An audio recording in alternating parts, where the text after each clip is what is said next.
Jai Hind students, class 9th, exercise 4.6, question number 6. Here is the question. If the work done by a body on application of a constant force is directly proportional to the distance travelled by the body, express this in the form of an equation in two variables and draw the graph of the same by taking the constant force as 5 units. Also read from the graph the work done when the distance travelled by the body is 2 units and 0 units. अभी मैं इस question को हिंदी में पढ़ रही हूँ, then I will explain it. एक अचर बल लगाने पर, आपको दिख रहा है, हाँ, एक अचर बल लगाने पर एक पिंड द्वारा किया गया कार्य पिंड द्वारा तय की गई दूरी के अनुक्रमानुपाती होता है. इस कथन को दो चरों वाले एक समीकरण के रूप में व्यक्त कीजिए और अचर बल 5 मात्रक लेकर इसका आलेख खींचिए. यदि पिंड द्वारा तय की गई दूरी 2 मात्रक और 0 मात्रक हो तो आलेख से किया हुआ कार्य ज्ञात कीजिए.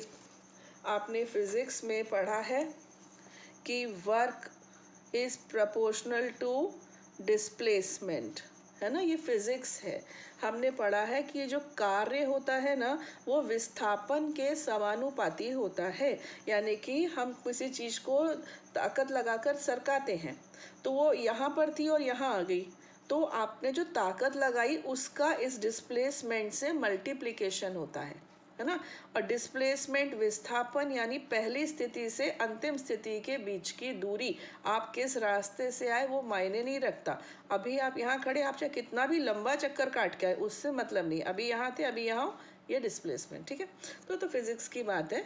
तो वर्क यानी कि कार्य अनुक्रमानुपाती यानी समानुपाती यानी कि प्रोपोर्शनल होता है डिस्प्लेसमेंट के. ये हम फिजिक्स में पढ़ते हैं बेटा. ठीक है, फिर एक चीज़ और पढ़ते हैं कि ये जो समानुपाती का चिन्ह होता है ना, इसके साथ कोई क्वेश्चन सॉल्व होता ही नहीं है. इसको हमें कन्वर्ट करना पड़ता है, किस में, इक्वल में.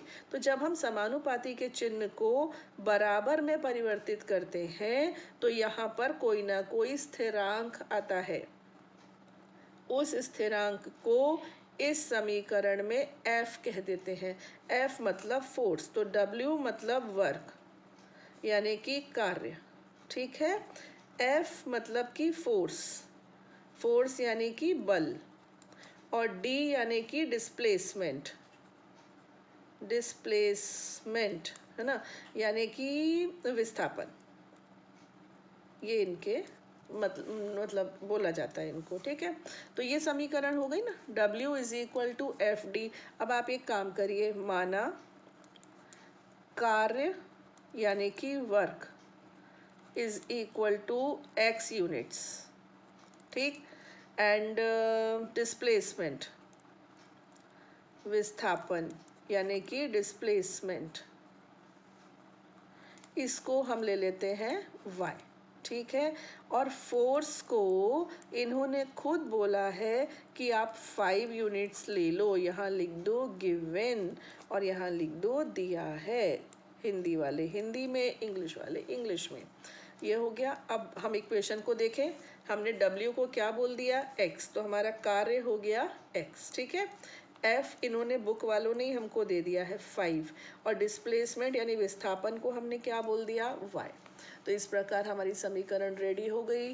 बोलिए, आपको समझ में आई? मुझे लगता है ये आउट ऑफ विजन हो गई थी. अभी इधर देख लो, फोर्स कितना है, 5 यूनिट्स, और जो कार्य है, कार्य को हमने ले लिया X और D को ले लिया हमने Y, जो हमने यहाँ पे लिख भी दिया. और फोर्स इन्होंने ही बोला है 5 लेने को, तो हमने 5 ले लिया. ये हमारी इक्वेशन रेडी हो गई. ठीक है, अभी वो क्या बोल रहे हैं, अभी बोल रहे हैं इस इक्वेशन की हेल्प से आप पहले तो ग्राफ खींचिए. तो ग्राफ खींचने के लिए आपको कितनी वैल्यूज़ चाहिए. मैंने उस दिन कहा था 2 वैल्यूज़ से भी काम चलता है.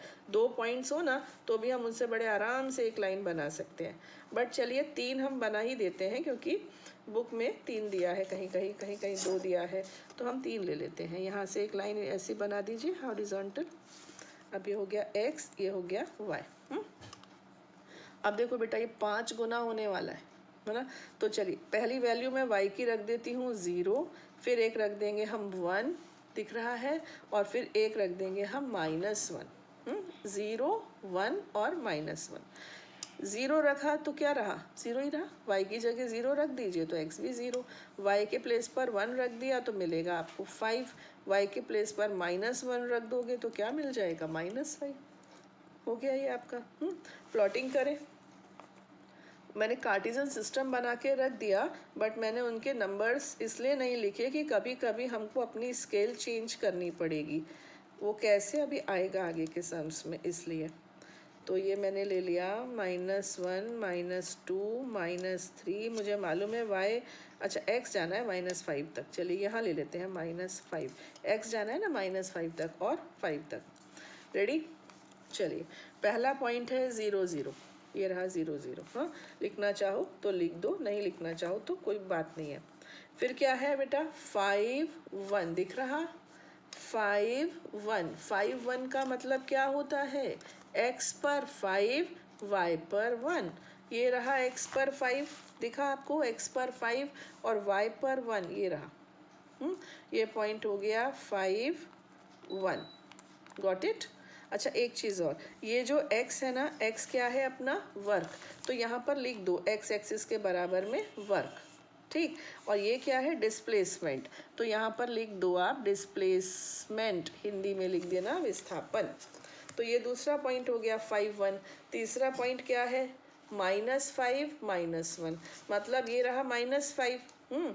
और यहाँ पर आएगा -1 दिख रहा है आपको, कुछ थोड़ा नीचे आ गया, यहाँ आएगा शायद। ये हो गया आपका -5 -1। तो 1 2 3, कैसी लेटी हुई सी लाइन बनी है, बट बनी है तो बनी है। अब इसको हम ऐसे करके यूं इन तीनों पॉइंट्स को ज्वाइन करने वाले हैं। बेटा आपको जो डायग्राम्स होते हैं ना, हमेशा पेंसिल से ड्रॉ करने चाहिए, हमेशा। अब मैं पेंसिल से बनाऊंगी, मुझे लगता है फीका ना बने, इसलिए मैं पेन यूज़ कर रही हूँ। अदरवाइज़ आपको जब भी लाइन ड्रॉ करो, कार्टिजन सिस्टम बनाओ, वो सब कुछ हमेशा पेंसिल से करना, ठीक है। इसमें भी कोई चाहे तो मार्क्स काट सकता है आपके। यहाँ तक हो गया। अब उन्होंने एक चीज़ और बोली है जो क्वेश्चन के रूप में उन्होंने पूछी है कि अब आप बताइए कि जब दूरी यानी कि डिस्प्लेसमेंट 2 हो और 0 हो, डिस्प्लेसमेंट 2 हो और 0 हो, तो वर्क कितना होगा। अब बता दो आप, ओरल है ये तो। बताइए अगर डिस्प्लेसमेंट 2 हो, पहला केस। इन्होंने डिस्प्लेसमेंट यानी विस्थापन को हमने क्या माना है, y। अगर y 2 हुआ तो वर्क कितना होगा, x = 5 × 2 यानी कि 10 यूनिट्स। सिंपल है ना।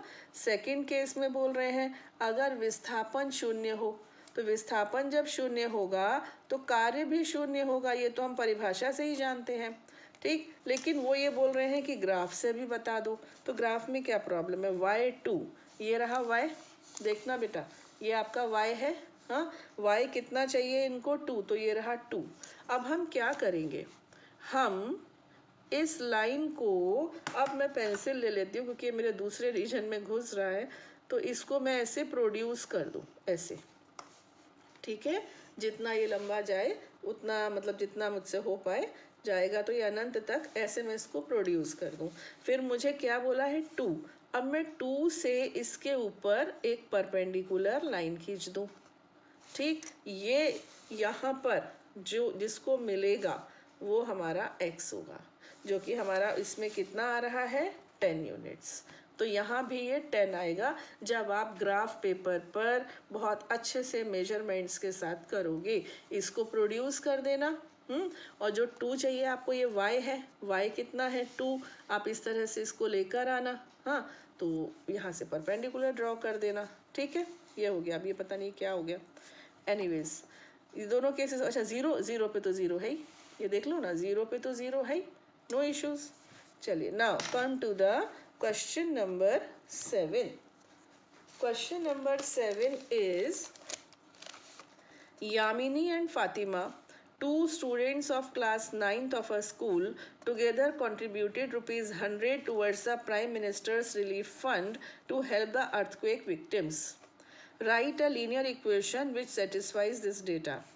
You may take their contributions as rupees x and rupees y. Draw the graph of the same. ये तो बहुत बहुत सिंपल सा क्वेश्चन है, इसको तो फर्स्ट क्वेश्चन होना चाहिए था। Question number 7। हाँ, एक विद्यालय की कक्षा 9 की छात्राएं यामिनी और फातिमा ने मिलकर भूकंप पीड़ित व्यक्तियों की सहायता के लिए प्रधानमंत्री राहत कोष में 100 रुपए का अंशदान दिया। एक रैखिक समीकरण लिखिए जो इन आंकड़ों को संतुष्ट करती हो। आप उनका अंशदान रुपीज एक्स और रुपीज वाई मान सकते हैं। इस समीकरण का आलेख खींचिए। ठीक है, अब यहाँ पर हम लिखना शुरू करते हैं। पहले मैं हिंदी में लिख देती हूँ, ठीक है। माना यामिनी का अंशदान रुपए एक्स तथा फातिमा का अंशदान रुपीज वाई है। ठीक है, इंग्लिश वाले लिखेंगे let the contribution of Yamini be rupees X and of Fatima be rupees Y। ठीक है, यामिनी ने दिए X रुपए, फातिमा ने दिए Y रुपए। टोटल दोनों ने मिलाकर कितने दिए? आपने पढ़ा ना अभी क्वेश्चन, कितने रुपए दोनों ने मिलकर दिए? 100। तो इक्वेशन विल बी समीकरण होगी क्या होगी? ये रहे यामिनी के, ये रहे फातिमा के, दोनों ने एक जगह रख दिए, कितने हो गए टोटल? 100। बताइए क्या था इस क्वेश्चन में? यामिनी के x रुपए, फातिमा के y रुपए, दोनों मिलाकर हो गए 100 रुपए। कितना सरल है ना। चलिए, अब हमें इसको ड्रॉ भी करना है। अब देखो बेटा, अगर मैं जैसे अभी तक कर रही थी, मैं y को रख दूं 0, तो x कितना आ जाएगा? 100 हम यहाँ बना पाएंगे? किसी भी कीमत पे नहीं बना पाएंगे। तो फिर क्या किया जाए? कोई ट्रिक निकाली जाए, है ना। वो ट्रिक अभी हम निकालते हैं। पहले हम यहाँ पर एक बॉक्स बना लें जहाँ पर हम इनकी वैल्यूज़ रखने वाले हैं। बॉक्स ज़रूरत से ज़्यादा लंबा बन गया है, तो हम कॉलम्स को बड़े बड़े कर देते हैं और अपना काम करते हैं। चलिए, ये हो गया आपका x, ये y। तो ये आपकी x एक्सिस है, आप सभी जानते हैं। ये y एक्सिस है, ठीक है। ये y का नेगेटिव पार्ट है, ये x का नेगेटिव पार्ट है। ये मैंने डैश लगा कर रखे हैं। अब देखिए, ये 100 है ना। तो मैं इसको सोच रही हूँ कि 10 का मैं ब्रेक कर दूँ। जैसे 10, ये हो गया 20, ये 30, ये 40, ये 50, फिर ये 60। ऐसे ही 10, 20, 30, 40, 50, 60, 70। -10, -20, -30, -40, -50, -60, -10, -20, -30, -40, -50, -60 काफ़ी है। लेकिन ऐसे मैं अपने मन से कैसे लिख दूँ? तो मुझे यहाँ पर लिखना पड़ेगा कि मैंने क्या किया है। स्केल, इंग्लिश में बोलते हैं स्केल और हिंदी में बोलते हैं पैमाना। हिंदी वाले लिखेंगे पैमाना। और बेटा, आजकल हिंदी इंग्लिश का कोई खास फर्क रह नहीं गया है। स्केल भी लिख दोगे तो चलेगा, पैमाना भी लिख दोगे तो चलेगा। क्या है? 1 बॉक्स। ये एक डिब्बा, आप ग्राफ बनाओगे ना तो ग्राफ कितने का? ये बॉक्स ही तो होते हैं ग्राफ के, है ना, चौकोर खाने बने रहते हैं। 1 box is equal to 10 rupees. ये क्या है? जो फातिमा ने दिए एक्स पे वो भी रुपए हैं, जो यामिनी ने दिए वो भी रुपए हैं, और जो फातिमा ने दिए वो भी रुपए हैं। तो एक बॉक्स बराबर 10 रुपए, ऐसे लिख दो। ठीक, यानी एक बॉक्स हमारे 10 रुपए के बराबर है। चलिए, अब हम बनाते हैं। देखो, 0 वीरो तो बहुत मुश्किल, छोटा हो जाएगा। ऐसे करते हैं, 40, 50, 60 लेते हैं। मान लो फातिमा ने 40 दिए हों, यामिनी ने 50 दिए हो सकता है यामिनी ने 60 दिए हों। ऐसे ही होंगे ना, एक जना 1 रुपये और एक जना 99 रुपये तो नहीं देगा, और माइनस में तो देने का सवाल ही नहीं उठता। रुपए हैं वो तो x की वैल्यू ले ली मैंने 40, तो यहाँ मैंने रख दिया 40। क्या मैं मन में कर लूँ? कोऑपरेट करोगे? नहीं करोगे, छोड़ो, मैं ऐसे कर देती हूँ।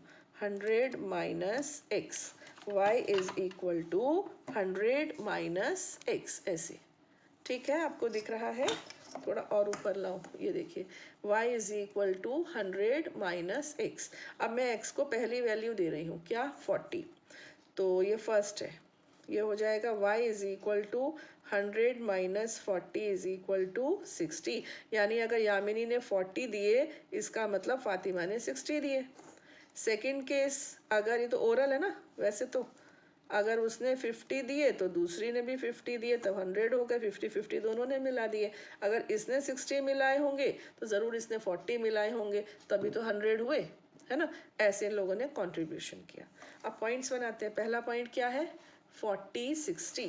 तो ये देखा, ये देखो बेटा, ये रहा 40।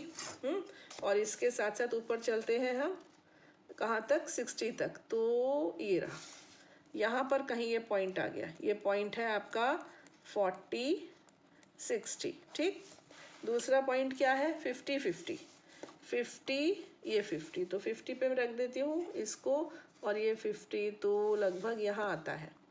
ये हो गया आपका पॉइंट 50 50। हाँ, तीसरा पॉइंट क्या है? 60 40। ये रहा 60, 60 पर मैंने स्केल रख दी, और ये रहा 40, ये रहा। ठीक, ये वाला पॉइंट कौन सा है? ये है 60 40। ठीक है, अब मैं इनको ज्वाइन कर रही हूँ, तो मैं शराफत से पेंसिल ले लूँ बाबा। चलिए पेंसिल ही ले लेते हैं। ये तीनों पॉइंट्स आ गए, इन तीनों पॉइंट्स को हम ऐसे पेंसिल से, दिख रहा है आपको? मैं बस इसलिए यूज़ नहीं करती हूँ कि कहीं आपको लाइट ना लगे। तो ये आपने ज्वाइन कर दी, है ना? तो ये आपकी कौन सी लाइन आ गई? लाइन आ गई x plus y is equal to 100।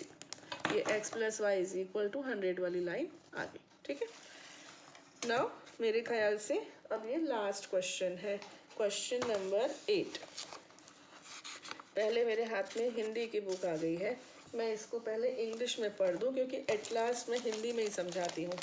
तो question number 8, here is the question.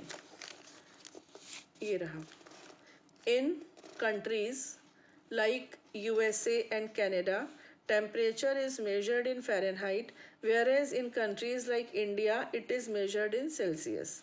Here is a linear equation that converts Fahrenheit to Celsius. F is equal to 9 upon 5C plus 32. First, draw the graph of the linear equation above using Celsius for x-axis and Fahrenheit for y-axis. If the temperature is 30 degrees centigrade, what is the temperature in Fahrenheit? If the temperature is 95 degree Fahrenheit, what is the temperature in Celsius? If the temperature is 0 degree, what is the temperature in Fahrenheit? And if the temperature is 0 degree Fahrenheit, what is the temperature in Celsius? यानी 0 degree centigrade है तो कितने Fahrenheit है, और अगर 0 degree Fahrenheit है तो कितने सेल्सियस है? Is there a temperature which is numerically the same in both Fahrenheit and Celsius? If yes, find it. ये रहा क्वेश्चन इन हिंदी। अमेरिका दिखना चाहिए आपको। अमेरिका और कनाडा जैसे देशों में तापमान फ़ारेनहाइट में मापा जाता है, जबकि भारत जैसे देशों में तापमान सेल्सियस में मापा जाता है। यहाँ फ़ारेनहाइट को सेल्सियस में रूपांतरित करने वाला एक रैखिक समीकरण दिया गया है, F is equal to 9/5C plus 32। First, Celsius को एक्स अक्ष और फ़ारेनहाइट को वाई अक्ष, इन्होंने खुद ही बोल दिया, अब हमें अपनी मर्जी नहीं चला सकते, जो इन्होंने बोला वही मानना पड़ेगा। फ़ारेनहाइट को वाई अक्ष मानकर ऊपर दिए गए रैखिक समीकरण का आलेख खींचिए। पहले तो आपको ग्राफ बनाना है। नंबर 2, यदि तापमान 30 डिग्री सेंटीग्रेड है, सेल्सियस और सेंटीग्रेड एक ही बात है, अगर 30 डिग्री सेल्सियस है तो फ़ारेनहाइट में कितना होगा? तापमान 95 डिग्री फ़ारेनहाइट है तो सेल्सियस में तापमान क्या होगा? यदि तापमान 0 डिग्री सेंटीग्रेड है तो फ़ारेनहाइट में तापमान क्या होगा? और यदि तापमान 0 डिग्री फ़ारेनहाइट है तो सेल्सियस में तापमान क्या होगा? क्या ऐसा भी कोई तापमान है जो फ़ारेनहाइट और सेल्सियस दोनों के लिए संख्यात्मकतः समान है? यदि हाँ तो उसे ज्ञात कीजिए। कभी आपने देखा है जब हमको बहुत गर्मी हो जाती है, अपने इंडिया में बहुत गर्मी पड़ती है, तो हम टेम्परेचर देखते हैं, है ना, और फिर कह देते हैं कि अरे बाप रे आज तो 40 डिग्री है, आज तो 42 डिग्री है, आज तो 43 डिग्री, ऐसे बोलते हैं। लेकिन जब बॉडी का टेम्परेचर नापते हैं तो 99। तो क्या अपनी 99 डिग्री सेंटीग्रेड होती है क्या? बॉडी टेम्परेचर हमेशा हम फ़ारेनहाइट में नापते हैं, और जो एटमॉस्फेयर का टेम्परेचर होता है वो सेंटीग्रेड में नापते हैं। तो हर एक की अपनी अपनी एक जगह है, इंपॉर्टेंस है। तो ये था क्वेश्चन नंबर 8। सेल्सियस और फ़ारेनहाइट को नापने का या कन्वर्ट करने का एक उन्होंने इक्वेशन दिया था। वो इक्वेशन क्या है? F is equal to 9/5C plus 32। याद है? 9/5C plus 32। ठीक, ये आपको इक्वेशन उन्होंने दे रखी है। सबसे पहले तो बोल रहे हैं कि बाकी सब छोड़ो, सबसे पहले तो आप एक ग्राफ बनाओ। चलिए ठीक है, बना देते हैं। ये मैंने पूरा पेज इसके लिए ही रखा हुआ है, तो मैं थोड़ा नीचे बनाती हूँ, स्पेस अच्छा मिल जाएगा। ये और ये ज़्यादा टाइम ना लेकर जल्दी से इसको बना देते हैं। ये देखिए, 1 2 3, 3 लाइन खींचने से इसके 4 हिस्से हो गए। 3 लाइन खींचेंगे तो 4 पार्ट्स हो जाएंगे। हमको 4 ही तो चाहिए, एक में लिखना है XY, तो अभी मैंने X लिख दिया। यहाँ पर हम लिख देते हैं सेंटीग्रेड, है ना, और यहाँ लिख देते हैं फ़ारेनहाइट, C और F। रेडी? अब हम C को वैल्यूज़ देंगे। ये देखिए, ये है ना, C को वैल्यूज़ देंगे और हमको F में वैल्यूज़ मिलेंगी। ठीक, तो देखिए अपॉन में क्या है? 5। मतलब हम C को ऐसी वैल्यू दें जो 5 से कैंसिल हो जाए, बढ़िया रहेगा। दूसरा, प्लस 32 भी होने वाला है। ये भी ध्यान रखना है कि यहाँ जो भी मिलेगा उसमें 32 और जुड़ जाएगा, तो ये हमारा बहुत बड़ा होने वाला है। तो सोच समझ के, तो पहली वैल्यू तो मैं सोच रही हूँ 0 ही रख दी जाए। दूसरी हम सोचते हैं कि 5 रख दी जाए। तीसरी हम सोच लेते हैं कि -5 रख दी जाए। ठीक है, तो ये पूरी तरह से बेटा, एक 0 ले ली, एक 5 ले ली, एक -5 ले ली, पूरी तरह से हमारे ऊपर है, हम जो चाहे वैल्यू ले सकते हैं। अब चलिए पहले आउटपुट भी ले लेते हैं। समझो मैंने 0 रखा, तो ये मैंने C की जगह पे क्या रख दिया? 0। दिख रहा है आपको? C की जगह पे रख दिया 0, तो ये पूरा 0 हो गया, है ना। F कितना रह गया? 32। तो जब मैंने C को 0 लिया तो F आ गया 32। क्लियर? अब मैं लेती हूँ 5, यहाँ लिख दूँ। देखिए, F is equal to 9/5 into 5, हाँ, प्लस 32। समझे ना? C की जगह पे मैंने क्या रख दिया है? मैंने 5 रख दिया है।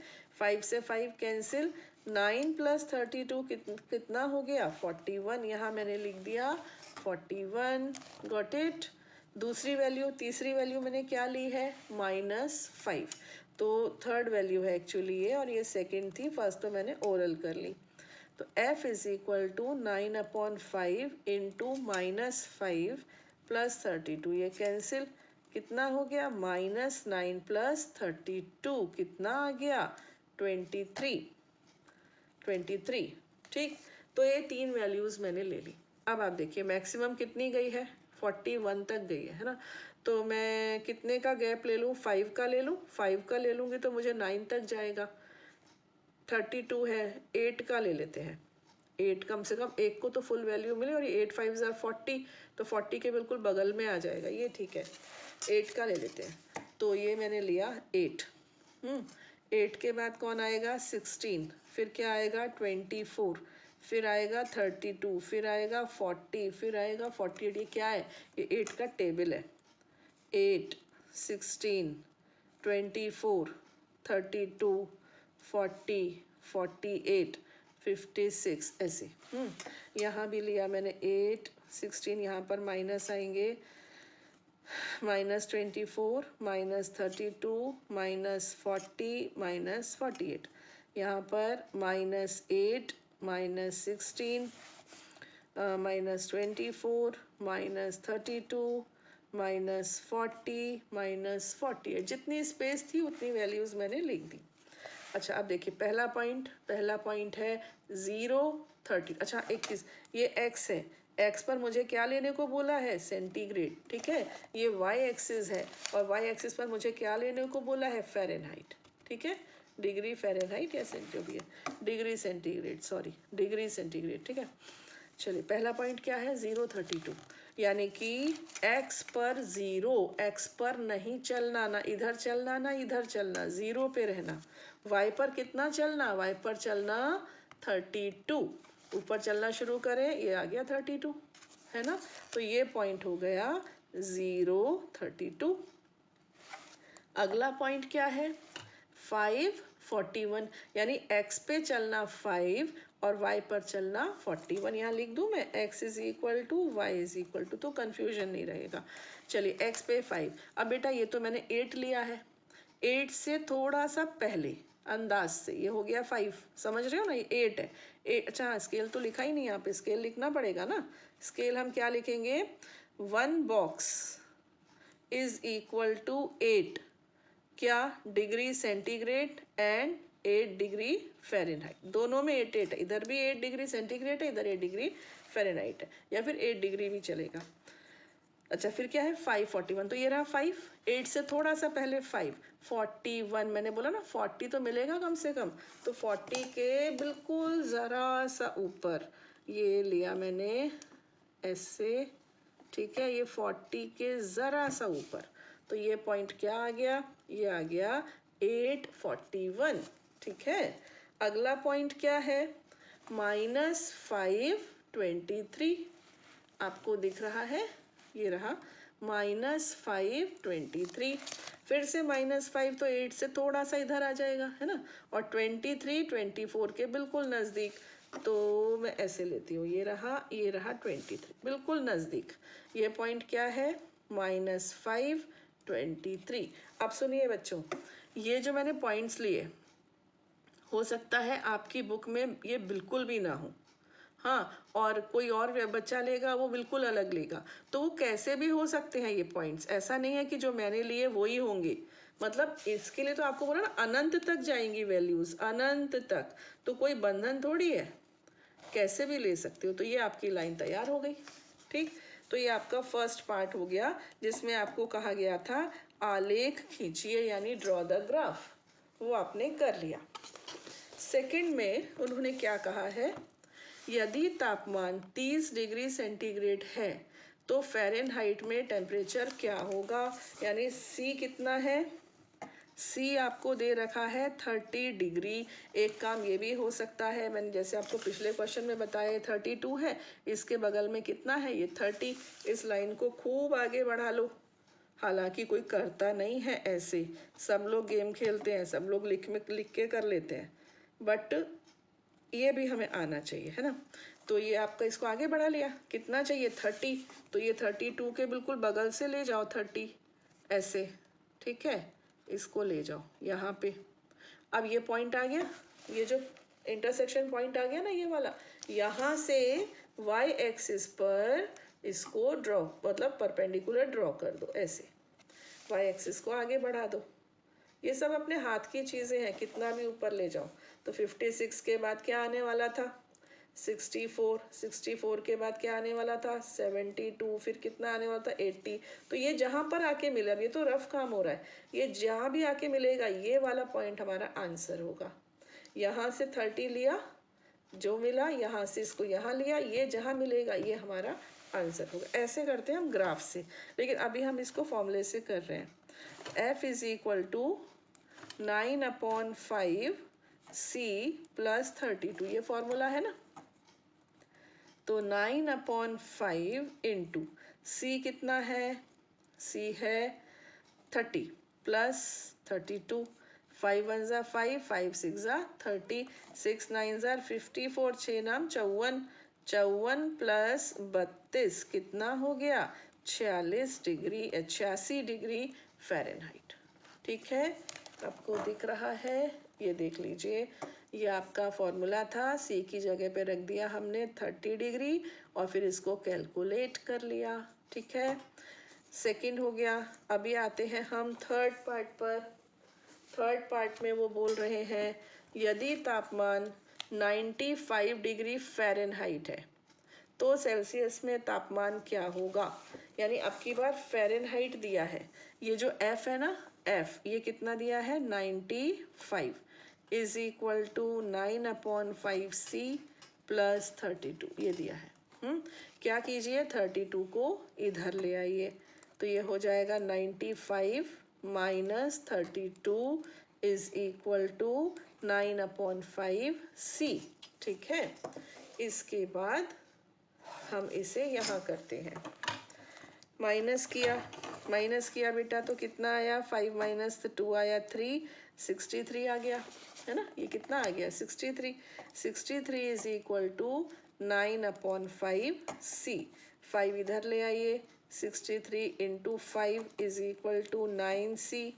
63 into 5/9 is equal to C। 9 7 ज़ा 63, 7 5 ज़ा 35, यानी कि टेम्परेचर कितना हो गया 35 डिग्री सेल्सियस।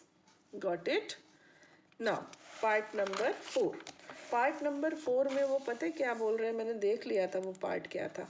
वो ये बोल रहे हैं कि जब फ़ारेनहाइट 0 होगा तो सेंटीग्रेड कितना होगा, और फिर जब सेंटीग्रेड 0 होगा तो फ़ारेनहाइट कितना होगा, ये उनका क्वेश्चन है। ठीक, तो मैं यहाँ पर फॉर्मूला दोबारा लिखती हूँ। 5 is equal to 9/5C plus 32। Clear. सबसे पहले उन्होंने क्या बोला, फ़ारेनहाइट को 0 लो। चलिए ले लेते हैं, ये 0 रख दिया यहाँ पे, is equal to 9/5C plus 32। ठीक है, 32 इधर ले आओ, क्या बन जाएगा -32 is equal to 9/5C minus 32 into 5/9 is equal to C। Multiply किया, 5 2 ज़ा 10, 5 3 ज़ा 5 minus 160/9 is equal to C। अब हम थोड़ा सा यहाँ पर कर लेते हैं रफ वर्क। रफ वर्क करना भी ज़रूरी है क्योंकि डिवाइड करना है। 160/9, 9 1 ज़ा 9, कितना बचा 7। ऊपर से कॉपी किया 0। अब कितना जाएगा 9 7 ज़ा 63, कितना बचा फिर से 7, 0, 17.77 ऐसे आएगा ना। फिर ये वाला 7 हटा दे, अगर रूल होता ना राउंड ऑफ का रूल क्या होता है, इसके बगल वाला नंबर अगर 5 से बड़ा है तो अपना एक अंक इसको देगा और चला जाएगा। ये होता है राउंड ऑफ का नियम जो हम 5वीं 6वीं क्लास में सीखते हैं। तो ये 7 7 है, मैं चाहती हूँ एक ही जगह एक ही प्लेस तक लिखना, तो इसको मुझे हटाना है। लेकिन ये ऐसे ही नहीं हटेगा, एक नंबर इसको देगा फिर हट जाएगा। तो हमारा आंसर हो जाएगा -17.8। और फिर भी हम इसको लिखेंगे अप्रॉक्सीमेटली, यानी कि लगभग। एग्जैक्ट नहीं है ये अशांत दशमलव है। ठीक, अब इसी का नेक्स्ट पार्ट क्या था कि सेंटीग्रेड 0 लिया, इस बार आपको सेंटीग्रेड को 0 लेना है। हमारा फॉर्मूला क्या है, F is equal to 9/5C plus 32 है ना। अभी हम C को 0 लेते हैं, ये हम पहले भी ले चुके हैं। तो ये हो जाएगा 0 प्लस 32, यानी ये कितना आ गया, ये आ गया 32 डिग्री फ़ारेनहाइट। ठीक है, जब 0 फ़ारेनहाइट होता है तो सेंटीग्रेड होता है -17.8, और जब 0 सेंटीग्रेड होता है तो फ़ारेनहाइट होता है 32। और फिफ्थ पार्ट है ना बेटा, ये इम्पॉर्टेंट है, ये आ जाता है एग्जाम में। ये बोल रहे हैं कि कोई टेम्परेचर ऐसा है जिसमें सेंटीग्रेड और फ़ारेनहाइट दोनों इक्वल आते हो। तो हम ट्राई करके देखते हैं। Let F is equal to C, ये दोनों बराबर है, और कितने हैं X, ये सब मैंने माना ये दोनों बराबर हैं, और किसके बराबर है, X के बराबर। ठीक, चलिए क्वेश्चन लिखते हैं। F is equal to 9/5C plus 32। यहाँ हम F और C दोनों के प्लेस पर लिखने वाले हैं x is equal to 9/5 into x plus 32। F भी x हो गया और C भी x हो गया। ठीक है, दोनों को x लिख दिया। x इसको इधर ले आओ, minus 9/5x is equal to 32, इसको लिखो अपॉन 1। एलसीएम कितना आ गया 5, ये हो गया 5x minus 9x is equal to 32 minus 4x is equal to 32 into 5 minus 4x is equal to 160 x is equal to minus 160 upon 4 4 1 ज़ा 4 4 4 ज़ा 16 यानी कि -40 डिग्री पर सेंटीग्रेड और फ़ारेनहाइट दोनों इक्वल होते हैं। ये कॉम्पिटिशन्स में भी पूछा जाता है कि कितने डिग्री पर फ़ारेनहाइट और सेंटीग्रेड इक्वल होते हैं। ठीक है, तो आपका आंसर है क्या, -40 डिग्री पर। तो हिंदी वाले लिख देंगे कि एट -40 डिग्री, अच्छा इंग्लिश वाले लिख देंगे at -40 degree Celsius temperature in Celsius and Fahrenheit are same और इक्वल कुछ भी। ठीक है, और हिंदी वाले लिख देंगे -40 डिग्री पर दोनों तापमान, और ब्रैकेट में लिख दो सेंटीग्रेड या सेल्सियस तथा फ़ारेनहाइट, ठीक है, समान होते हैं, समान होते हैं। ठीक है, तो इस तरीके से आपकी एक्सरसाइज 4.3 आज कंप्लीट होती है, और नेक्स्ट वीडियो हम करेंगे उसमें हम लेंगे 4.4 और उसके बाद आपका चैप्टर कंप्लीट हो जाएगा। तब तक के लिए जय हिंद।